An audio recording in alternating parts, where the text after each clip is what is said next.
Professor CP. Roy കൂടി നമുക്കൊപ്പം ചേരുകയാണ്. ശ്രീ സി.പി. റോയ്, ഇവിടെ ഇപ്പോൾ തമിഴ്നാടിനെ മാറ്റി നിർത്തിക്കൊണ്ട് നമ്മളുടേതായ ഒരു പ്രശ്ന പരിഹാരത്തിനുള്ള നീക്കം നടക്കുമ്പോഴാണ് ഇതിനൊരു പരിഹാരം ഉണ്ടാകാതെ പോകുന്നത് എന്നത് നമ്മളുടെ പാനലിസ്റ്റുകൾ തന്നെ ഇവിടെ ചൂണ്ടിക്കാട്ടിയ കാര്യമാണ്. അപ്പോൾ അവരെ കൂടി വിശ്വാസത്തിലെടുത്ത് നമ്മളുടെ സുരക്ഷ എന്ന കാര്യം അവരെ ബോധ്യപ്പെടുത്തി ഇതിനൊരു പരിഹാരം കണ്ടെത്തുക എന്നതാണ് വേണ്ടത്.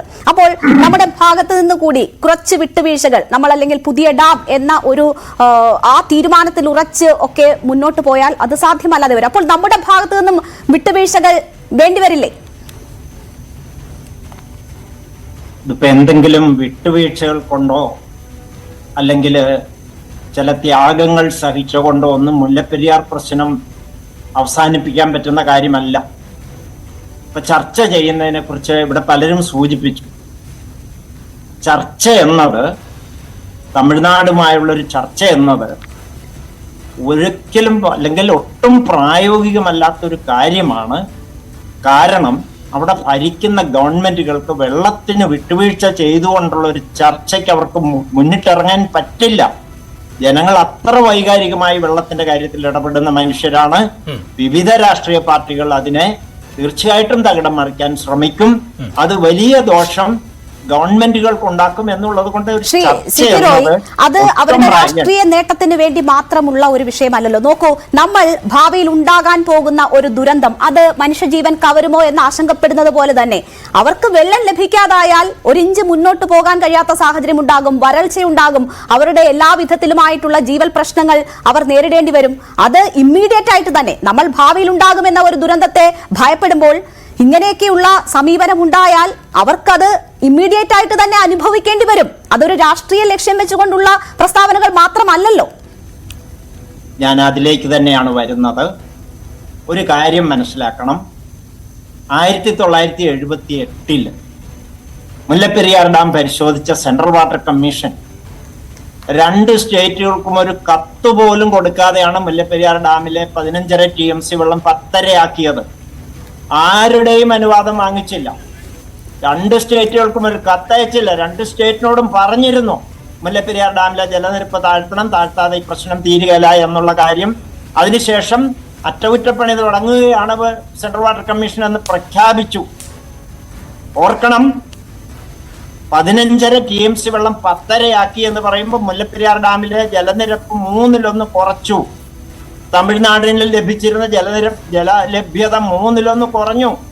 ഈ തീരുമാനമൊക്കെ ഇവിടുത്തെ സെൻട്രൽ വാട്ടർ കമ്മീഷൻ നടപ്പാക്കാൻ കഴിഞ്ഞൊരു കാലമുണ്ട്.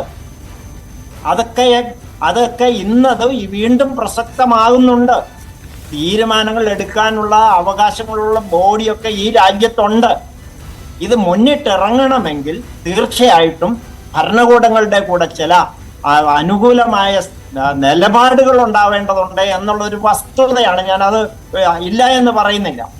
അപ്പോൾ ഈ 15.5 TMC വെള്ളം 10.5 ആക്കി കുറച്ചൊരു കാലത്ത് അതിനുശേഷം 12 വർഷത്തെ നീണ്ട ബലപ്പെടുത്തലുകൾ കഴിഞ്ഞ് സെൻട്രൽ വാട്ടർ കമ്മീഷന്റെ എഞ്ചിനീയർമാർ ഡൽഹിക്ക് മടങ്ങുമ്പോൾ ഈ 136 അടി ജലനിരപ്പ് 152 അടി ആക്കാതെ തന്നെയാണ് അവർ ഡൽഹിക്ക് മടങ്ങിയത്. പക്ഷേ 98 സുബ്രഹ്മണ്യ സ്വാമി സുപ്രീം കോടതിയിൽ കൊടുത്ത കേസ് മുല്ലപ്പെരിയാർ ഡാം സുരക്ഷിതമാണ്, cable anchoring, RCC support, RCC capping, grouting ഇതെല്ലാം നടത്തിയ ഡാം സേഫ് ആണ് എന്ന് സുബ്രഹ്മണ്യ സ്വാമിയുടെ വാദമാണ് സുപ്രീം കോടതി 2006 അംഗീകരിച്ചുകൊണ്ട് ജലനിരപ്പ് ആദ്യം 142 അടിയിലേക്കും പിന്നെ 152 അടിയിലേക്കും ആക്കാം, ബേബി ഡാമിന്റെ ബലപ്പെടുത്തലുകൾക്ക് ശേഷം 152 അടിയിലേക്ക് ആക്കാം എന്ന് സുപ്രീം കോടതിയുടെ വിധിയാണ് ഇന്ന് കേരളത്തിൽ ഈ സ്വാതന്ത്ര്യ ദിനത്തിനും നമ്മള് സമരത്തിന് ഇറങ്ങേണ്ടി വരുന്നതെങ്കിൽ അല്ലെങ്കിൽ വന്നതെങ്കിൽ ഈ 2006 വിധിയാണ് ഇവിടെ കേരളത്തിലെ ജനങ്ങളിൽ ആശങ്കയുണ്ടാക്കിയത്. അങ്ങനെയാണ് ഞങ്ങൾ 2006 മുതൽ 2011 വരെ മുല്ലപ്പെരിയാറിന്റെ തീരത്തെ കരിങ്കുളം ചപ്പാത്തിൽ സമരം നടത്തിയത്. ആ സമരത്തിൽ ഇന്ന് കേരളത്തിലുള്ള മുഴുവൻ രാഷ്ട്രീയ പാർട്ടികളും ഒറ്റക്കെട്ടായി ഞങ്ങൾക്കൊപ്പം അണിനിരുന്നതാണ്. മനുഷ്യച്ചങ്ങല മുല്ലപ്പെരിയാർ മുതൽ കൊച്ചി വരെ നടത്തിയത് മുഴുവൻ രാഷ്ട്രീയ പാർട്ടിക്കാരും ഞങ്ങളോടൊപ്പം നിന്നിരുന്നു.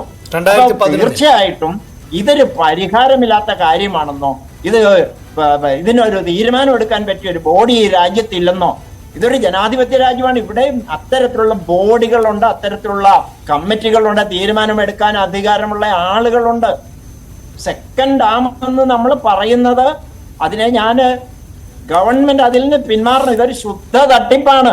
നടക്കാത്ത ഒരു കാര്യം കാണിച്ച ആളുകളെ തെറ്റിദ്ധരിപ്പിക്കലാണ് കേരള ഗവൺമെന്റ് ചെയ്യുന്നത്. സെക്കൻഡ് ഡാമിനെ കുറിച്ച് നിങ്ങൾ മനസ്സിലാക്കണം. 1350 അടി പുറകിൽ ഇന്നുള്ള ഡാമിന്റെ 1350 മീറ്റർ അല്ല, 1350 അടി പുറകിൽ 60 അടി ഹൈറ്റ് കൂടും, 600 അടി നീളം കൂടും. പുതിയ ഡാമിൽ ഉൾക്കൊള്ളാൻ പോകുന്ന ജലത്തിന്റെ അളവ് ഇന്നുള്ള ഡാമിനേക്കാൾ 40% കൂടും. ഇന്നുള്ള ഡാമിനെ മുക്കിക്കൊണ്ടാണ്, ഈ പഴയ ഡാമിനെ മുക്കിക്കൊണ്ടാണ് ഈ രണ്ടാമത്തെ ഡാം വരുന്നത്. അത് അത്തരത്തിൽ നമ്മൾ കെട്ടിപ്പൊക്കി എന്ന് തന്നെ ഇരിക്കട്ടെ. 100, 150, 200 വർഷം കഴിഞ്ഞാൽ നിങ്ങൾ തേർഡ് ഡാം എവിടെ കെട്ടുമെന്നൂടെ പറയണം. പെരിയാറ്റിൽ വെള്ളവും തമിഴ്നാട്ടിൽ മനുഷ്യവാസവും ഉണ്ടെങ്കിൽ ഈ പാനലിരിക്കുന്ന ഒരാളും പറയല്ല തമിഴ്നാട്ടിൽ വെള്ളം കൊടുക്കരുതെന്ന്.